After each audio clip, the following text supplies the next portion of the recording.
We're going to have a look at how to use Purple Mash to create a blog of primary school memories. At the top of Purple Mash there is a sharing button, and within this there is a Shared Blogs tab. Class blogs will appear in this Shared Blogs tab. In the example here I'm going to choose the Holly class blog. You could create a blog for your class at the end of the year. If I scroll down on the Holly class blog, I'll be able to see a list of the posts that have been added. If I click on a post, I'll be able to see its content, any pictures or images that have been added, and any text that's been put alongside it. At the bottom of the post here, I can add a comment. Any comments that have been made will come up as a thread underneath the post. I can click on the Home button to the top left to return to the blog's homepage. Within blogs, you can pin posts so that they move to the top, and you can schedule posts to go live. Unless you've got pinned posts, the most recent post will be at the top. Different members of the class can contribute blog posts, and different members of the class may have access to different photographs, so it's a great way to share memories. Let's exit this blog and have a look at how to set one up. To set up a blog, you go to the same place, Sharing and Shared Blogs. To the right-hand side here, there's a cogwheel, and behind the cogwheel you'll find the blog settings, a little video to tell you how to do it, and to the left of that, a list of the blogs you've currently got live. Click on the plus to add a new blog, and then give it a name and a description. Under Design, you can choose an icon for the blog, and you can select a cover image. You can then use security and access to set up your settings. You can choose, for example, to hide children's names if you want to, or to make the blog visible to the public. If you do this, you'll be able to get a QR code and a direct link to your blog, or embed it in your website.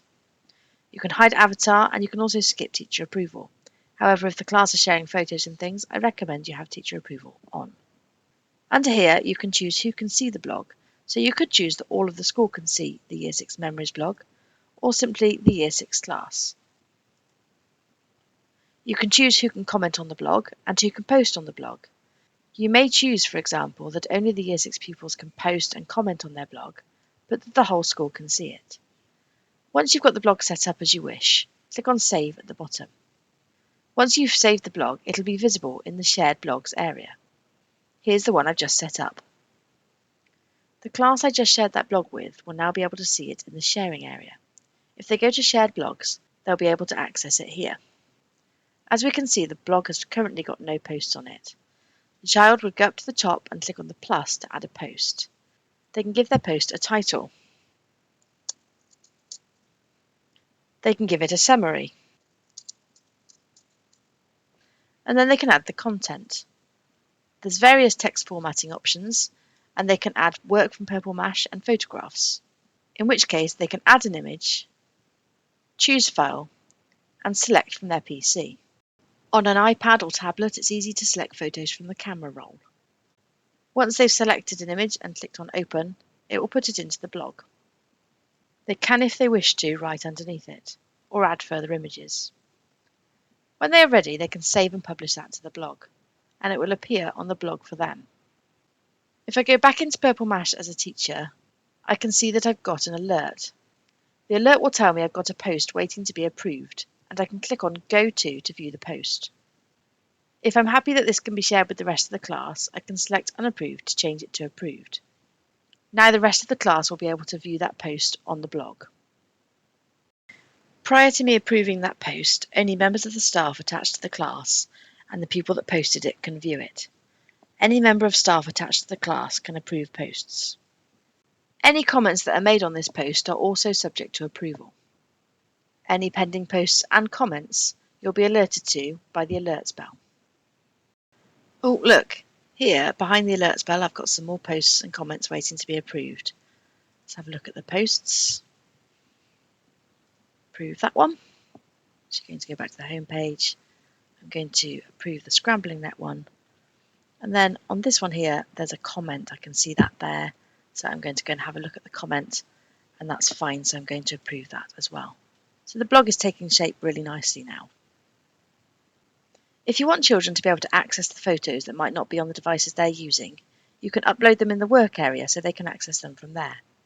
If I go to the work area, on the left-hand side I can see the folders. If I expand class to see the class folder and expand the class folder, you'll see that you can click on the class folder and add subfolders. So I'm going to add a Year 6 Memories folder. There we go, so the whole class will be able to see that. That's a shared folder with the same permissions as the class folder. And then within Bumblebee, I'm also going to add a residential trip folder. And in there, I can upload some photographs too. So if I choose the folder I want to upload the photographs to and use the upload button here, I can click here to add images from my computer. Now this is a residential one, so I'm going to add in some photographs from the residential and click on open. Just be aware of photo permissions when you're doing this. The photos I've selected have not got faces in. I'm back to accessing the blog and posting as a child in the class, and this time if I click on add to add a post, if I was clicking in here and I was importing an image and I go to choose file, rather than clicking on my PC, the child can go to Bumblebee class and select the trip folder, and there they'll be able to access photographs from the trip.